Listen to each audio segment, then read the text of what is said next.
Good morning, everybody. Welcome to your Rangers Review morning briefing. It is Friday, the 25th of July. I'm Derek Clark, and I'm joined this morning by Chris Jack. How goes it, Chris? All good. Yourself? Yeah, all good. Sun is shining again down here.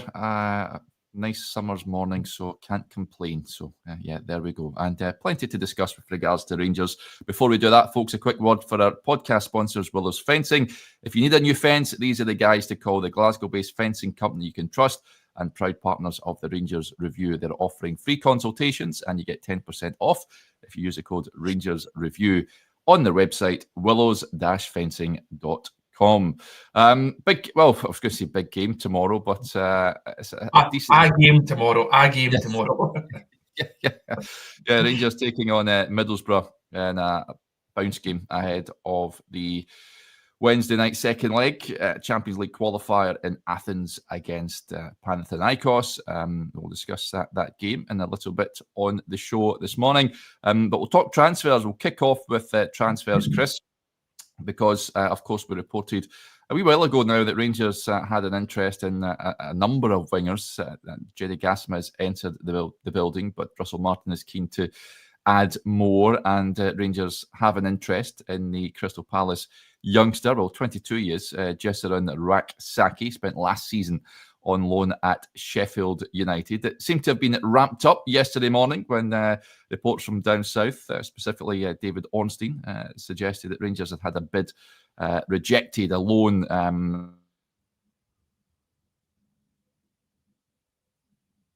plus a potential obligation to buy. It was quite the thing. Other clubs interested, of course, in this young lad, and you've done a bit of digging yourself. What is the latest with regards to this? Is someone that the fans should be getting excited about? The fans always get excited, regardless of what we say and how these things unfold. And as soon as a name is out there, the scout reports are done, the YouTube videos are watched, and everyone gets jolly excited about it.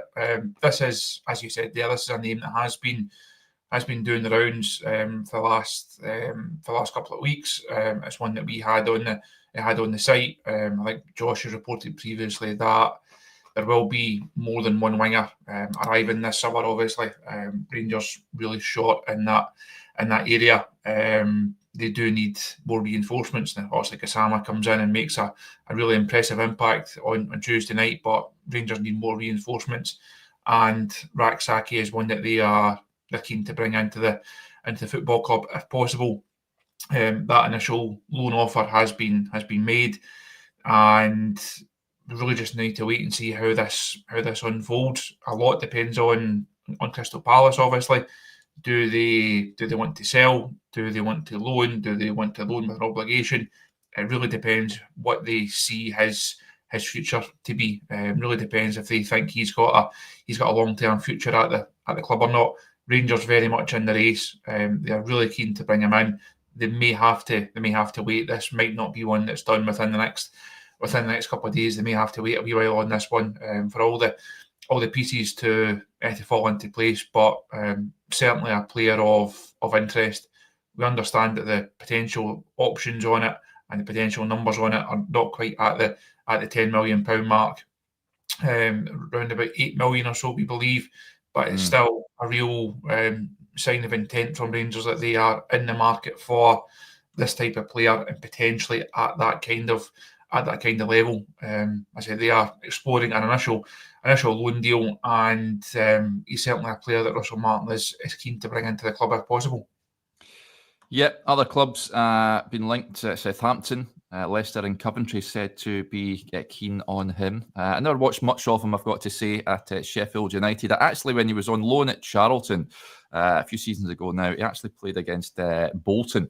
And he never really caught the eye then, but it would have been 19 or something back then. But by all accounts, he's highly rated at Palace. And the thing is, that figure you mentioned, around about £8 million for teams down south shopping in that market, Chris, it's not necessarily a large payment that you would pay a club to bring a talent to their club. At Rangers, it is, though.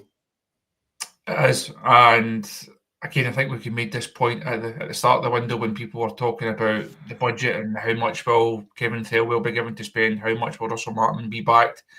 And if Rangers only needed a couple of players, you can go and spend more on those couple of players. When you need as many players as Rangers do over the course of this window, it's a big commitment to go and put that towards one.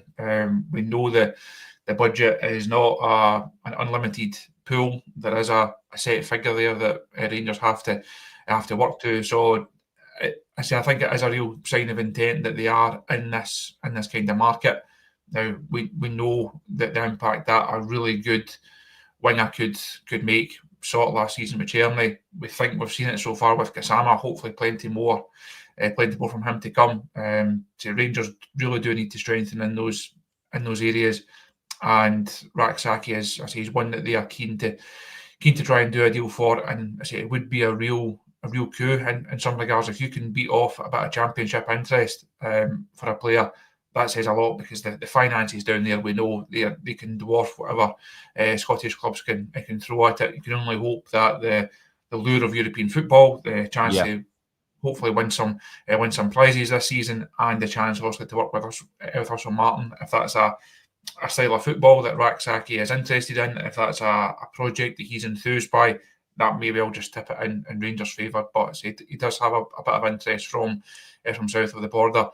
That's one of the downsides. Now, when Rangers are shopping in the English market, you're going to have English competition for some of these players.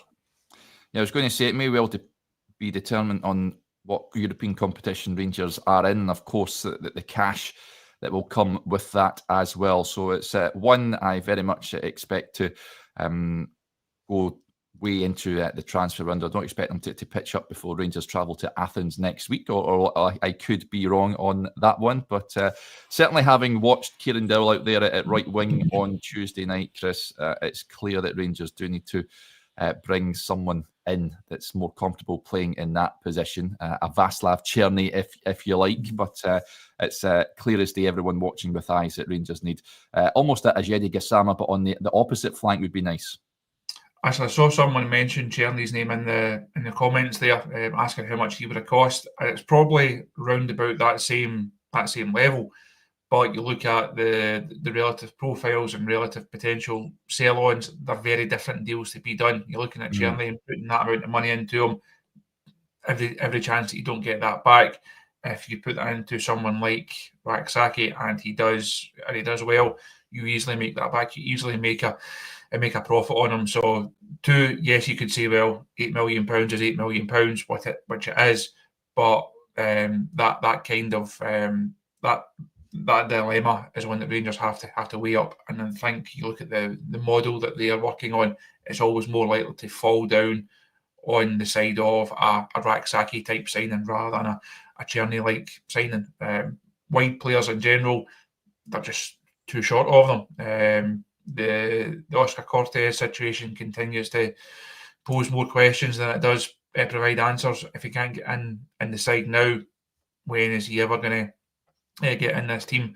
Finlay Curtis has to start on Wednesday night. He's more than earned it. He deserves to keep his place. Ideally, Gassama gets 45, maybe an hour under his belt on Saturday, and that's him ready to go next week as well. You don't want to have to play Kieran Dowell out there more often than you have to. We spoke about him the other day there after the game. You can give him something of a pass because that's not his position. That's not where he's most suited. He is doing a job for the good of the team in many regards, but still doesn't offer enough. Hasn't offered enough over the course of his Rangers career. So I think that's now probably the priority position for Rangers right now is to add to those wider areas. You look at the work that's been done so far, and we all can lay out what else we would like to see. I think a left back is one that's on everyone's list. Certainly the number 9 situation needs finalised, but players will move on before players come in. The wide areas, that's one where you could go and add, and you don't necessarily need options to move on. Of course, if they could move options on, like Dowell, like Rabbi Matondo, it would make things a bit easier financially. But you can't go into the new season. You can't go on for too much longer with Dell having to play wide on the right-hand side. So the sooner they can get Gassama up to speed, keep Curtis in a rich reign of form, that at least gives Rangers something of a starter. Yes, a few questions coming in as well about outgoings. You may have seen reports. Robin Proper seems to have been leaving for several weeks now. Reports in the Netherlands suggesting that he could be undergoing a medical today, incidentally. So it looks like that one's certainly heading in the right direction. The sticking point was that gap in what he was getting paid at Rangers and what 20 were able to offer him. But certainly the noises coming out from that end suggest that we may have got a breakthrough. And that would be good news, Chris, because he is one of a number of players Rangers need to move on. Yes, no, that list, it's a long list. It's a largely expensive list, but we'll actually have a piece on this over the weekend, probably Monday morning, actually looking at the various situations and why getting this handful of players out the door. That's why it's so important for Rangers. You cannot pay tens of thousands of pounds every single week on guys who are contributing nothing and who will contribute nothing over the course of the season. Proper looks as if it's the nearest one to completion now, but as you said there, it feels like he's been leaving for a long time. But nearly 2 weeks on from the manager confirming down at St George's Park that an offer had been accepted. Proper looked like the easiest deal to get done. Going back to the club that Rangers bought him from 12 months ago, going back to the club where he's played hundreds of games, where he's been captain, it should have been the easiest thing in the world to say, right, let's just go and make that one happen. It's dragged on. I know it's frustrated a lot of the fans, but that one should get done, and that one will be the first of many, hopefully, because the Rangers need to move on these players. We had a story in the site yesterday regarding Mason Munn. He doesn't fall into that have to shift on category. He's a guy who does have a future at Rangers. He is a guy who Rangers believe does still have some value. We understand that Dunfermline is his most likely destination on a loan deal, and the other one that seems closer is Ross McCausland to Aris. Again, been a lot of chat about that the last couple of weeks. I know work is still continuing in the background on that one. So that would be a start. It would bring that big squad number down a wee bit. But you're then still looking at Davies, you're looking at Matondo, you're looking at Cifuentes, you're looking at Dill. That's a lot of money on players who are not contributing to this team. Yeah, Aris getting the band back together over there in Cyprus, of course, with Leon Balogun joining Connor Goldson out there. All I'd say to young Ross is make sure you've got sun cream on over there, buddy, because it is sweltering. You've been over there. You went over there for that forgettable game, didn't you, Chris? Utterly forgettable, the entire thing, it has to be said. Stadium built in the middle of nowhere. Not exactly a classic Rangers performance that night either. It was really, really bad. Not a good trip. Limassol itself was okay. Didn't see that much of it, but nice to see them getting the band back together, as you say. If they fancy Jose Cifuentes as well, I don't think Rangers will be hard to deal with, put it that. Or if they fancy a back three of Davies, Goldson, and Balogun, then if that doesn't inspire you to separate Super League success, then nothing will. Well, it's a right climate for Cifuentes. I'm sure he won't have any complaints about that. But you're quite right. There's a stack of players at Rangers really need to offload so we can move on. But we have said before, it may take more than, it's likely to take more than one window before you start weeding out the players that need to be weeded out, and you get a squad there that is able to challenge for honours on a consistent basis. This is an interesting point as well from Gary, just with an eye on tomorrow and then looking ahead to Wednesday night. He says, morning Derek and Chris from a wee bit nervy Bangkok. The Bears will be at the Sportsman tomorrow for the friendly. Great little bar there, incidentally. That's where the Bangkok Bears reside. Where do you see Aasgaard playing when fit? Does he come straight in on Wednesday? Well, Russell Martin says he's hopeful that he'll be able to be selected for that game next week. Whether he features tomorrow or not, who knows? If he does come back and is available, he can play off the left or as a sort of number 10. I'm not too sure if he has played at wide right before, Chris, but that would be a boost if he can get sort of be fit enough to be selected for that game. It certainly would be. I think you'll see Rangers not go out there and just try and shut up shop and to try and defend this league. I think they'll go there and try and score. As we said the other day there, if Rangers can get an early goal and if they can score first, it almost puts the tie out with Panathinaikos reach, you would imagine. So I don't see Rangers being ultra defensive on Wednesday night, and someone like Aasgaard could just make the difference. Whether he's fit enough to start or not, time will tell. You would imagine probably not. There's no press conference ahead of the game today, so we won't find out how fit he is until the team lines come out tomorrow, whether he's in that starting lineup or whether he's on the bench. But every time the manager has spoken, he's not made it sound as if it's going to be a long term issue. You would imagine if he doesn't get any game time against Middlesbrough, it's unlikely, or really unlikely, that he's then starting in Athens, potentially in the squad, potentially getting off the bench. In terms of where he plays, he's someone who's really flexible. It's not a guy who's able, he has to play in that number 6 role, for example. Plus, I think that's very much Joe Rothwell's place at present. That's going to be his place. Those two in front of Rothwell, Diomande and Raskin, that's the slots that Aasgaard is more likely going to compete for. And someone like him who has that ability on the ball, who can provide those goals and those assists that this squad has been lacking, will certainly pay dividends over the course of the season. So he's one that I'm really looking forward to seeing in action. We had a bit of training access down at St George's Park a couple of weeks ago. He looked really good on the ball, looked really good in that session and in the bounce game that we played as well. So interesting to see when he finally gets up to speed, where he fits in and what kind of impact he can make. And overall, you have to say that midfield area, it looks strong. We've not mentioned Lyle Cameron, not mentioned Connor Barron. No. Both of them, I would think, will be starting on Saturday. Give them a run out, give them a bit of game time, and there's a real bit of strength and depth in that middle of the pitch. Yeah, nicely done there in terms of timing, because Harvey does say, do you see Lyle Cameron and Connor Barron fitting into this team? Good squad options for me. Decent, solid squad selections if called upon. I want to see Lyle Cameron tomorrow in particular and see what he can do. And there's a few questions on tomorrow's game. Point here from Paul. Derek, start a strong team tomorrow or play the fringe players? And Ian with the point, he says, who would be our left back for Saturday? So left back is a concern for me, Chris, given Max Aaron's display the other night. He looks uncomfortable there. There's no doubt about it. Rangers need a left back. We've already said this before.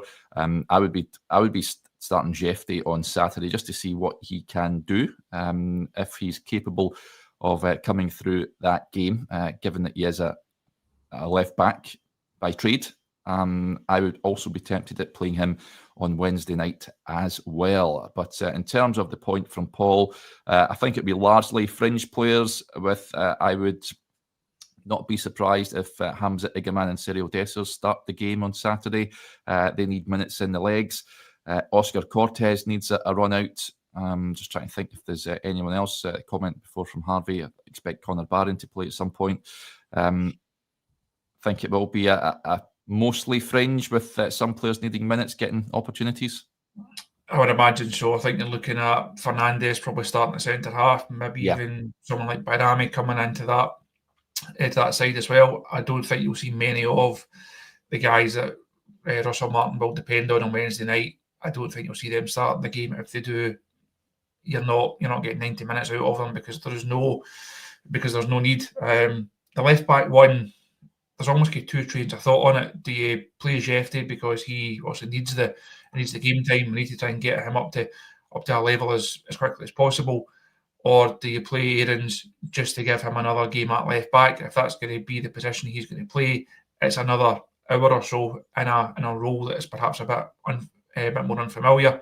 Do you just give him that chance to get some more game time under his belt, to get accustomed to playing in this Russell Martin side in this new system with everything that's asked of him as a left back? Do you give him that opportunity in a game that obviously doesn't matter at all? Sort of interest to see how Russell Martin goes on that one. If Aidan starts left back tomorrow, I think you can see he's definitely starting on Wednesday night. If Shefty comes in, that maybe asks a different question ahead of Wednesday. It depends how concerned the manager was, if you like, by that Aidan's performance on Wednesday, or on Tuesday night there, sorry. I thought first half get caught out a few times, didn't look at the level needed. Second half better. Rangers were obviously better in the second half as well. So really interesting to see how that one shapes up. Yeah, there was an interesting comment actually on Jefty over on the YouTube channel yesterday. Me and Johnny were talking about the left back situation and the need for Rangers to go and bring a left back in. And I think it was James who raised the point. He said that he's a confidence player after listening to Billy Dodds and Neil McCann, who of course were on Premier Sports during the week. And he says he doesn't seem to have a grasp of the language. When the manager is trying to implement a style in a short period of time, it might take a bit longer to grasp it. So perhaps that might be one of the factors as to why he's been overlooked at this point in time. Other people mentioning Robbie Fraser. Who knows? He might get a run out at the weekend as well. I talked about Robbie Fraser at length on various shows. I think he has to move on, whether that's a loan or permanently. He has to be playing games. Certainly would have got the appetite for that when he went on loan at Livingston at the second half of last season, that's for sure. A few comments as well coming in. Christina says, Nsiala left back at weekend. The forgotten man almost, Chris. He's another one that looks to be edging towards the exit door. I very much hope it would be a loan move. And a number of clubs in Belgium said to be keen. But given the left centre-back situation as well, I spoke to Johnny about this yesterday. He says he would even consider, and he got a bit of heat for this, he would even consider playing Ben Davis ahead of John Souttar on that left side to give it more balance. But nobody really talking about Clinton Nsiala there. I would rather play Nsiala than I would Ben Davies, put it that way. But I don't think either of them will be playing on Saturday, and I don't think either of them have a long-term future at this club. I quite liked Nsiala from what I saw last season. I'm a wee bit surprised that Rangers have almost written him off, if you like, and made it as clear early on in the season and in the window that he's available for transfer and will be allowed to move on. I think there's something there. I do understand Russell Martin's point of, at his age, he needs to be playing regular football. He's not going to get that. He's not going to get that regular football at Rangers, and if he stays, does that then hold him back? So it maybe will be the best thing for him to move on. Hopefully, he's not one that in 18 months, 2 years' time, he goes for a big fee, and Rangers are thinking, actually, we made a wee bit of a blunder there. Yes, he's still raw. Yes, he's still got mistakes in him. I think there's enough there to suggest that Rangers were right to bring him into the club this time last year, and again, I made this point towards the end of the season. He should have been given more game time there. I still don't know if Rangers really know how good he is or how good he could be, because he's not been given the opportunities. He's not had the game time that it should have had at the club, and it doesn't look like he's going to get it. Time will tell whether that is a loan or a permanent one. Still trying to get to the bottom of that one. Got a couple of calls to make on that later on. Actually, people have just reminded me that Nsiala is on my lengthy to-do list. So if we have anything on that one, we'll get it on the site later on, hopefully. Yeah, it has to be a loan for me. It just has to be. Big thank you to Bluebells Are Blue for very kindly donating 5 Rangers Review memberships. That's fantastic, buddy. Thank you for that. If you want to take those up, folks, then please do. Super stuff. So I expect certainly the forward line. I know that you and Stevie are recording a talking point episode, which will be with you guys over the course of the weekend, folks. So we'll have you covered, of course, not only with the game, but with the talking point and Stevie and Chris's lovely mugs on your screen. That's a decision for the manager as well. I don't think Danilo, he needs games. And he has impressed it in pre-season, but he never really took his opportunity. It's fair to say that the other night there, the service, he didn't get much service, to be fair to him. But I think the supporters would be far and away probably feel better if at least Hamza was leading the line, if not Cyril Dessers. I think a lot depends on Middlesbrough. A lot depends on how that forward line shapes up on Saturday. As you touched on earlier on, I think both Igaman and Dessers will start. It makes sense to give them a proper run out. I think we said a couple of weeks ago we've probably seen the last of Hamza Igaman in a Rangers jersey, and lo and behold, we saw him in a Rangers jersey on Tuesday night. It just shows how the transfer window can unfold and how things don't always unfold as we expect. While he's here, he's got a part to play. While he's here, he's got a big part to play because he's also such a talented player. The same with Dessers. He's a guy who I've discussed for many hours over the course of his Rangers career. But while he's part of this squad, while the asking price has not been met, Rangers are going to need him. You can't just say, well, we need to wrap these two guys up in cotton wool and we'll just put them on the sidelines and we'll try and protect them a wee bit so we can get a transfer fee for them. Rangers don't have that. They don't have that luxury. You can't just go with Danilo for every minute of every game at this stage. Igaman and Dessers will have a part to play. And again, it's a big call for Russell Martin on Wednesday night. Now, who's he go for? Who gets that number 9 jersey? Won't give too much away on my stance on it. I'll give you a redirection towards the talking point, which I record them with Stevie later on, and I think Sunday morning it's been penciled in for, so that can fill in the gap between post match on Sunday and press conference on Tuesday night. It'll be for Rangers out in Athens. Yep, love this. Darren says, Stockport True Blues are looking forward to travelling up to Ibrox tomorrow. Middlesbrough, incidentally, bringing a fair few up as well, about 78,000, which should be a fantastic away day for them. That's what I've missed, certainly this summer, that there hasn't been certainly an English away day because the Rangers fans travel in their droves to friendlies. And it's a crying shame that wasn't penciled in at some point. But there you go. I'm sure it'll be a decent atmosphere tomorrow. Kick-off 2 p.m. A lot of you asking, is the match on Rangers TV? I haven't seen it earlier, but it will be. All these games are on Rangers TV, so I'd imagine it will be shown. There'd be an outrage. Folk would go bananas if the match wasn't on TV. So, look forward to seeing what Rangers team takes to the field and how they shape up against a decent Middlesbrough team, against a Rob Edwards team as well, someone that was linked to the Rangers job when that managerial hunt was taking place. So it'll be intriguing to see if he can get a tune out of Borough this season after replacing Michael Carrick. We'll wrap up there. Just to deviate slightly, I noticed this in the comments, Chris. I'm not too sure if you were a fan back in the day, but Andrew says R.I.P. Hulk Hogan. That was a bit of shocking news yesterday that the Hulkster had passed away at the age of 71, I think he was. So yes, sad news indeed. He was superstar back then when you were growing up. Wrestling was cool. It is still cool, I guess, for some people. But when you're a youngster, but I'm trying to think the ages between 5 and 12, I think I was, then Hulk Hogan and the likes were the men. Did you ever watch the wrestling and Hulk Hogan, Chris? As soon as you said we're deviating, I knew exactly where you were going. Did you pass on your regards or your sympathies to Ozzy Osbourne earlier on in the week? I missed that actually. Yeah, so sad news. Ozzy passed away as well. So it's been quite a week, unfortunately.